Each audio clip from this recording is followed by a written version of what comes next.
Welcome back, guys.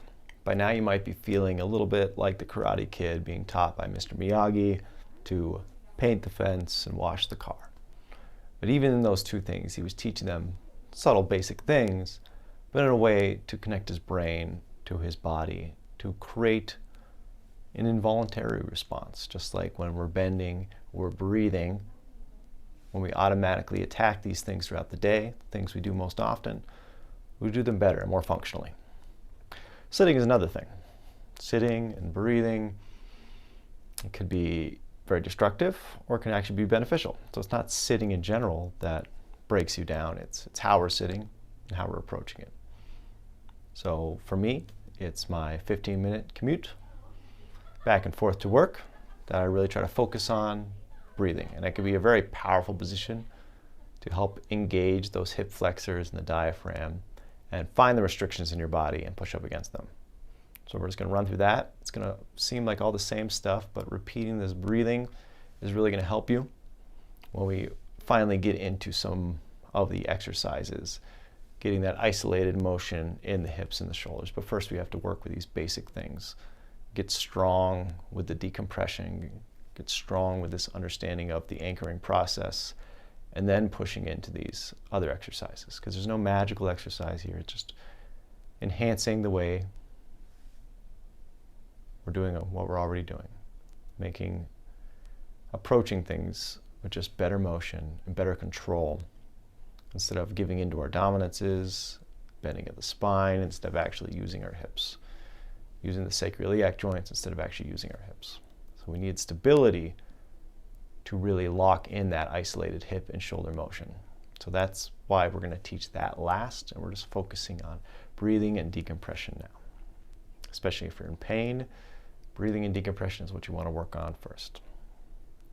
Because you don't want to train yourself, even if you're not in pain, you don't want to train yourself to move wrong, because then it's really hard to untrain yourself. So get in a sitting position.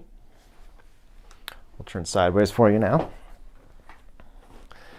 I'm going to have my feet out just a little bit, so not 90 degrees. Feet a little bit out in front of the knees. And then we're sitting in the car, you see the shoulders will be behind the hips. So we're just trying to lift up a little bit. We're not hanging on to the steering wheel. And we don't necessarily want to put anything behind our backs. You can do that over time, but again, that's resting on the joints versus stacking yourselves on top of the hips.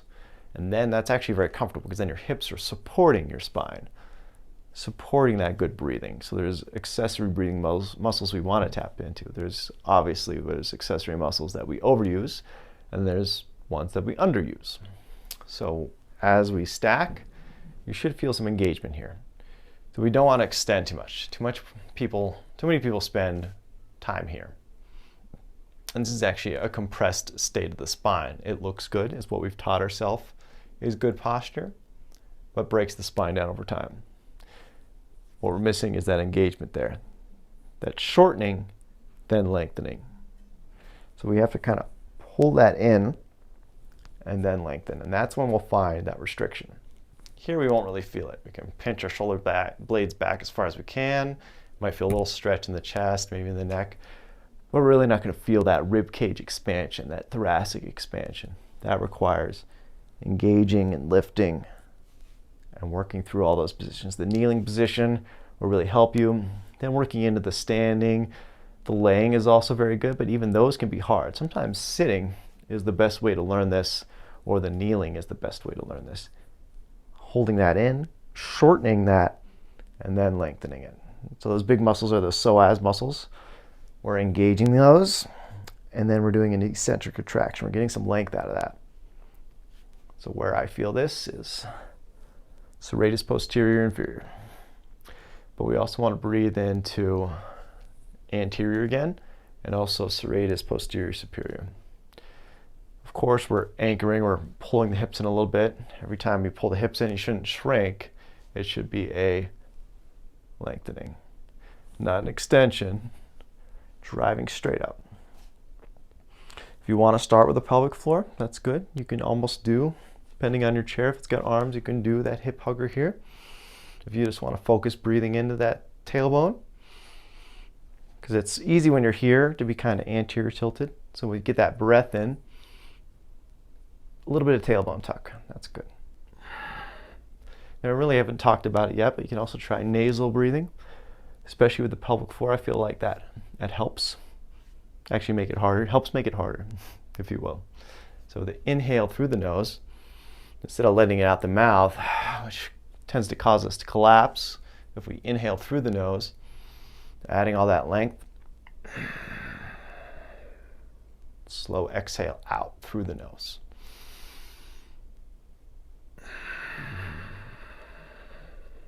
Almost shaky, almost harder to push it out through the nose while keeping that length.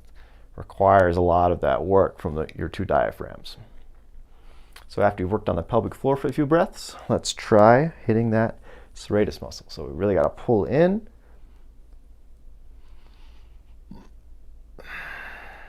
Guiding that diaphragm downwards on the inhale. So in the car, I'm hitting these a few times, and then I'll start to feel those muscles fatigue, get shaky.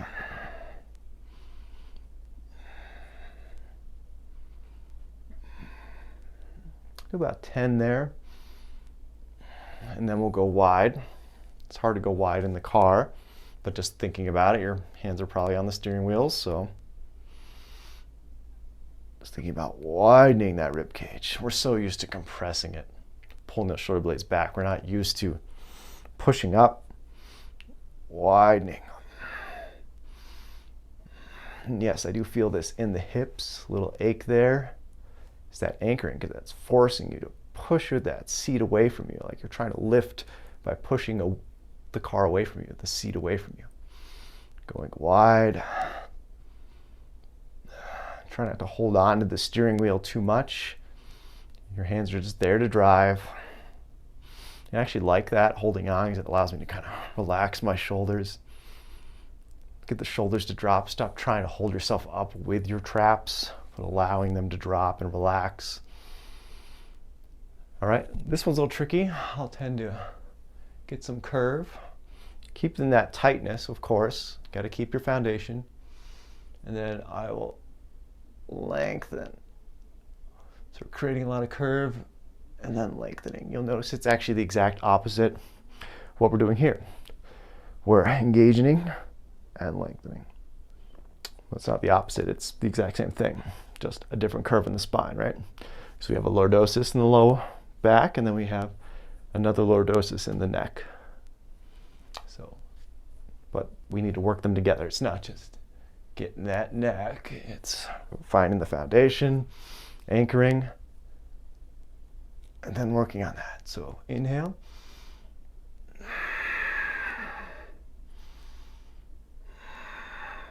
You don't have to completely relax it every time. A lot of stretch here, and these SCM and scalenes that get so tight on everybody, give them headaches. One of the best things you could do every day in the car, working on that, about 10-15 minutes, and you can relax a little bit. Sometimes I'll take a wedge. This is called a cervical orthosis. Usually you use it when you're laying down on your neck to help get some curve, putting it under different areas under the neck. Also works well in the thoracics. If you just want to rest, it's okay to rest. Kind of low thoracic area, just like right in there, and just resting on there. And after a while, you notice that's going to kind of dig into those muscles. It's good to kind of get a little stretch there while you're driving, and then just move it up as you're driving. Get a long car ride. You can actually make it very therapeutic. Get out of the car actually feeling better instead of worse, which is nice. And you can work that all the way up your spine, but too many people rely on supports. So after you've done some stretching, manual therapy, loosening it up, then get active again. It's the same idea as foam rolling. People foam roll, stretching, and mobilization, but not actually then using that improvement to strengthen and lengthen and actually activate the posterior chain. So same steps as before. Practice that in the morning. If you you want to just think about the tailbone at first, getting that pelvic floor engaged. Try some of that nasal breathing. It's definitely tougher. And it helps me because when I breathe out through the mouth, I want to let everything go. I want to compress again. It's like you're blowing air in a balloon and then you just let it all out. So where's the progress, right? So inhale. You can back it off a little bit. But then you're adding on, so you're continually expanding, and then trying that into different areas. And then at the end, always try and get all of them together, just like we've done before. Pelvic floor, lower, serratus anterior.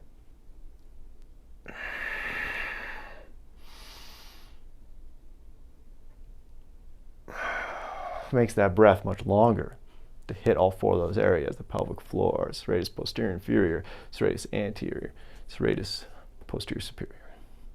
All right, so practice that. I know you can practice that one at least in the car. Most of it's not an excuse while you're sitting there watching TV. Even when you're at work, it's really going to help. Even if you just want to think about getting the breath down to the tailbone, you don't really want to think about the other areas, just even at the computer, that can help. That way you're just not compressed there all day. And also focusing on not pinching those shoulder blades back. Think about gauging those hips, stacking yourself there. Sometimes just hanging out, it's going to feel like you're rounded. It's going to feel like bad posture at first, but it's actually really good for you, because then you're going to feel that restriction when you're breathing. If you're here and your shoulders are coming up when you breathe and you don't feel that restriction, you're probably still in that compressed state. You're in too much thoracic extension. So we want to engage lift versus extend. Looks really similar. This actually might look like better posture, but it's doing a lot of damage to the spine. It's compressing it. It's actually not decompressing it.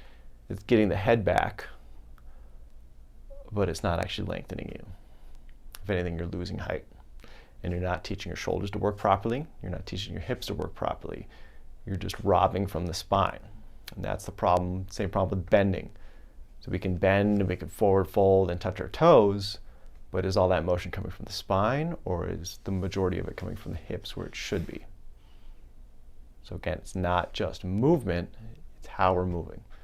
Retraining the hips and shoulders to do the bulk of the work, as they should be, because they're the big movers. They have lots of range of motion, or they should be. But half the time we're using compensation motion from the scapula, the ilium, the pelvis, and the spine, instead of actually the hip working. So the whole goal of these breathing exercises is to bring stability, so when we do want to get that isolated motion from the hip and the shoulder, we can, because the other structures are strong and they understand how to hold in that rigid, lengthened state. And that'll transfer really well to whatever workouts you're doing, whether it's biking or running or even just walking. It can make it all work better for you.